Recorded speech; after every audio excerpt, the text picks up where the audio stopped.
Hi, 7th graders. If you're watching this video, it's because you have a penguin card. We're going to do 2 examples, and the rest will be independent practice. Our first example is up on the board. Negative 4x is less than 15.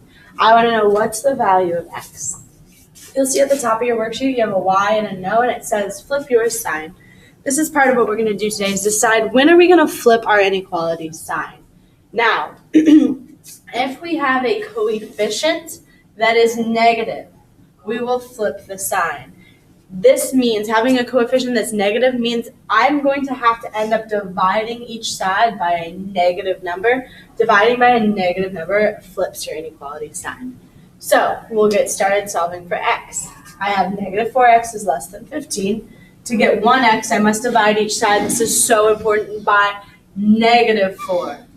A negative 4 divided by a negative 4 cancels out to make a positive 1x. Because I divided by a negative 4 on this side, I must also divide by a negative 4 on this side. And because there's a negative being divided on each side, I must flip my inequality sign. So I have x is going to be greater than 15 divided by negative 4. Now I'm going to stop. I know a positive divided by a negative will give me a negative, so I'm putting that in right away. And then 15 divided by 4. There's no perfect amount of times that 4 goes into 15, so I'm going to have to do top in, bottom out. 15 divided by 4. 4 goes into 15 3 times. 3 times 4 is 12. Subtract and I get 3. Now I have 2 different options. I could do it as a fraction, or I could do it as a decimal. I'm going to prefer decimal because it's easier to graph. Oh, and we said yes, we circled, we flipped it. Okay, so I'm going to put a decimal, add a 0, and bring it down. 4 goes into 30 7 times. 7 times 4 is 28.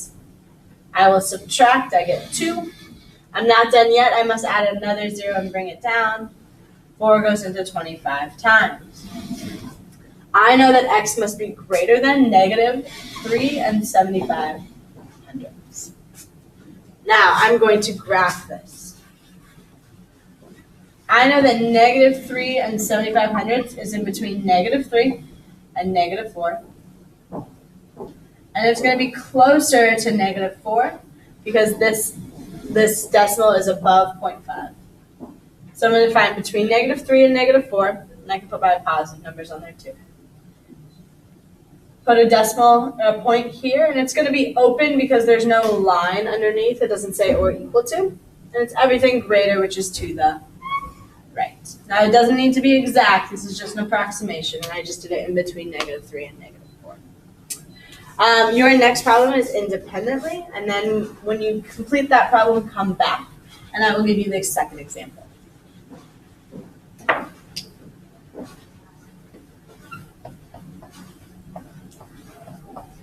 All right, if you are back, it's because you did the second one by yourself and you're ready for example number 2.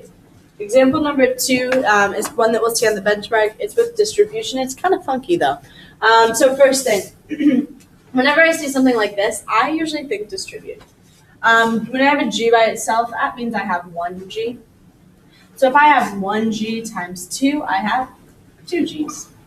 And if I have 1